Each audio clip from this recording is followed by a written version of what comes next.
JaiJavaan.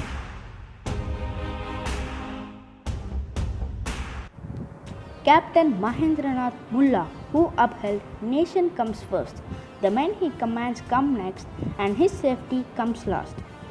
The year was 1971. As dusk fell on December 3 at 5:45 p.m., the Pakistan Air Force attacked 6 Indian airfields.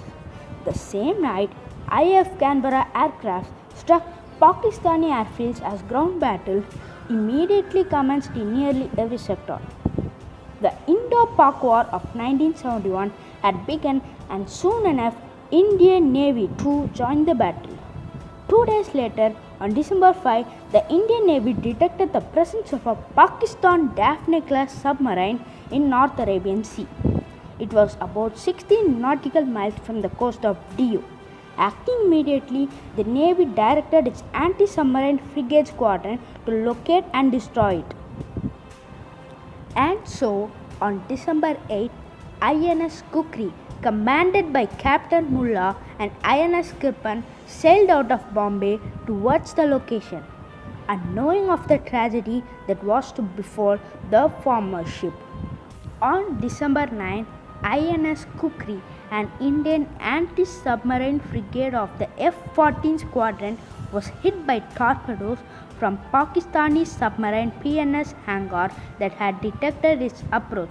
What made the Indian vessel an easy target for enemy torpedoes was the presence of an experimental sonar equipment aboard that had been specially deployed for research.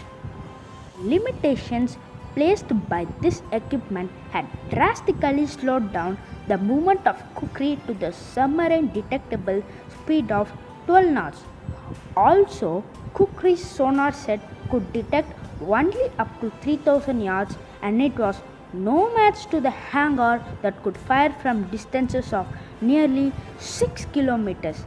As such, the Kukri began taking off water at a rapid pace after it was hit, and it started sinking within minutes.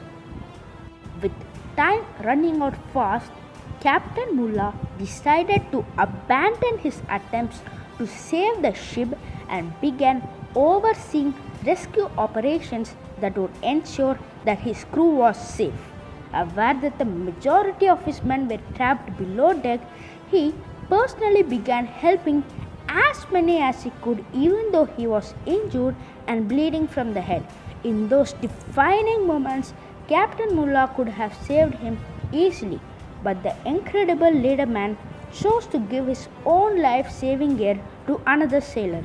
Such was his courage and strength of character that he then went back to the bridge to direct as many of his men as possible to leave the ship before going down with his ship. In fact, throughout the crisis, the man from Uttar Pradesh was calm, composed, and resolute. Several survivors would later recall having seen their Captain Mulla at the bridge holding on to the guardrail as the ship slipped below the dark waters.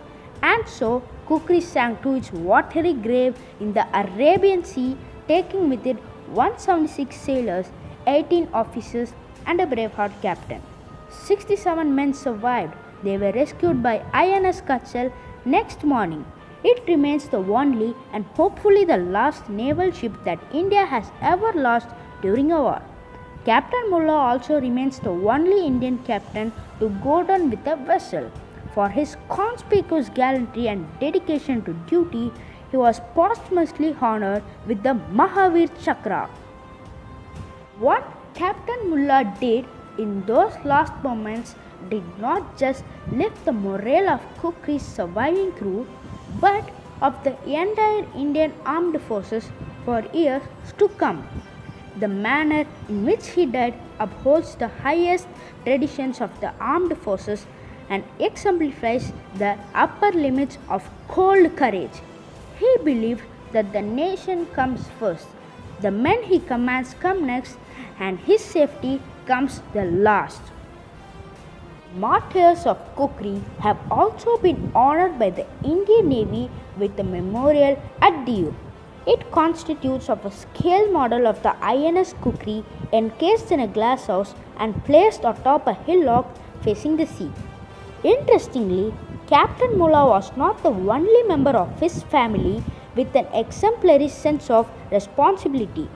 His wife Sudha Mulla spent the year after the sinking of the Kukri single-mindedly taking steps to ensure that the families of all the deceased crew members were rehabilitated.